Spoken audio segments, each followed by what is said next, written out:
Hello my dear student, welcome to my YouTube channel. আশা কৰো তোমালোকে সবে ভালে আছা। তো আজি আমি যোৱা ক্লাছত এটা ক্লাছ কৰিছিলো য'ত আমি শিকিছিলো ভগ্নাংশৰ যোগ আৰু বিয়োগ। তো আজি আমি আলোচনা কৰিম যে ভগ্নাংশ কেনেকৈ পূৰণ কৰা হয়।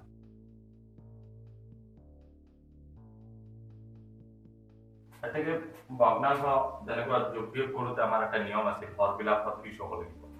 তো ইয়াৰে আমি ভগ্নাংশবিলাকক দুই ধৰণৰ পূৰণ কৰোঁ। ঠিক আছে, এটা হ'ব তোমাৰ ভগ্নাংশৰ লগত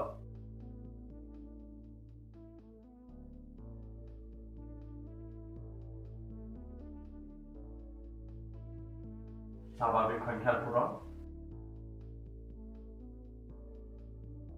আন এটা হ'ব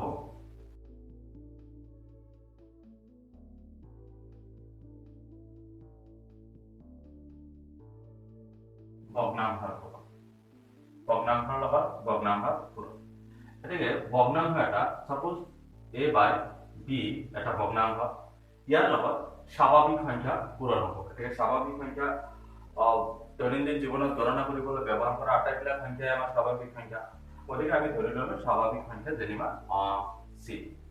তো ইয়াত ফৰ্মুলাটো কেনেকুৱা হ'ব, ইয়াৰ তলত এইটো যদি এটা সংখ্যা হয় নাম্বাৰ, দেন ইয়াৰ তলত এটা 1 আছে, অৰ্থাৎ ইয়াৰ হৰ 1। তেনেহ'লে আমি পূৰণৰ ক্ষেত্ৰত কি কৰিম চাবা, b ইয়াত আছে, ইয়াৰ লগত b ইনটু 1, অৰ্থাৎ b তো আমি ইয়াত b লিখিম আৰু ইয়াত লিখিম a into c, a into c, অৰ্থাৎ a c বাই b। এটাকে আমি সংখ্যাৰ দ্বাৰাই ইয়াক লওঁ। সাপোজ a ইকুৱেল আমি 4 ললো আৰু b ইকুৱেল 6 ললো ইনটু আৰু আমি এটা সংখ্যা ললো যেনিবা 5। তেতিয়াহ'লে ই কেনেকুৱা হ'ব, 6 আমি তলত 6 লিখি দিম কাৰণ ইয়াৰ তলত 1 আছে, 6 আৰু 1 পূৰণ হৈ ইয়াত 6 হৈছে আৰু ইয়াত 4 ইনটু 5, অৰ্থাৎ 4 ইনটু 5 ইকুৱেল 4 ইনটু 5 ইকুৱেল 20/6।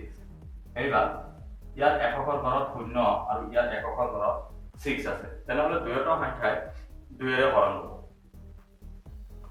2 ইয়াত 10 বা 2 ইয়াত 3 ইকুৱেল 10/3।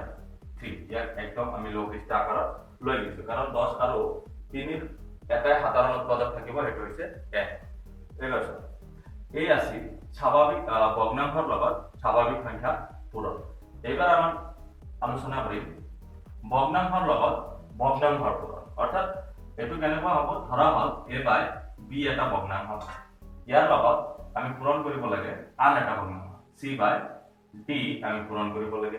তেনেহ'লে আমি কি কৰিম, নেক্সট লাইনত a into c, a into c আৰু আমি হৰ দুটা পূৰণ কৰি ইয়াত বহাম, p into d equal a into c equal ac by b into d equal b d। তেনেহ'লে ইয়াক আমি সংখ্যাৰ দ্বাৰাই লিখি লওঁ। Suppose a by b equal 4/6 into c by d equal 2/4। তো ইয়াক কেনেকুৱা হ'ব, এই 4 আৰু 2 মাল্টিপ্লাই হ'ব, 4 ইনটু 2, 6 ইনটু 4 ইকুৱেল 6 ইনটু 4। বুজি পাইছা নিশ্চয়? নেক্সট তুমি কি কৰিবা, ইহঁতক গুণফল লিখি দিবা, 4 ইনটু 2 ইকুৱেল 8, 6 ইনটু 4 ইকুৱেল 24। এটাকে 8 আছে এককৰ ঘৰত আৰু 4 আছে, দেন 2 ইয়াত 4 ইয়াত 2 বাৰ 4 ইয়াত 6, 2 ইয়াত 1 বাৰ 2 ইয়াত 3 বাৰ ইকুৱেল 1/3। এইটো হৈছে ইয়াত লঘিষ্ঠ আকাৰ আৰু এইটো হৈছে ইয়াত গুণফল, অৰ্থাৎ সমতুল্য ভগ্নাংশ আমাৰ। তো এই আছিল ভগ্নাংশ পূৰণ। নেক্সট ক্লাছত আমি ভগ্নাংশ হৰণৰ বিষয়ে আলোচনা কৰিম। তো আজিৰ ক্লাছ এইখিনিয়ে, নেক্সট আকৌ লগ পাম।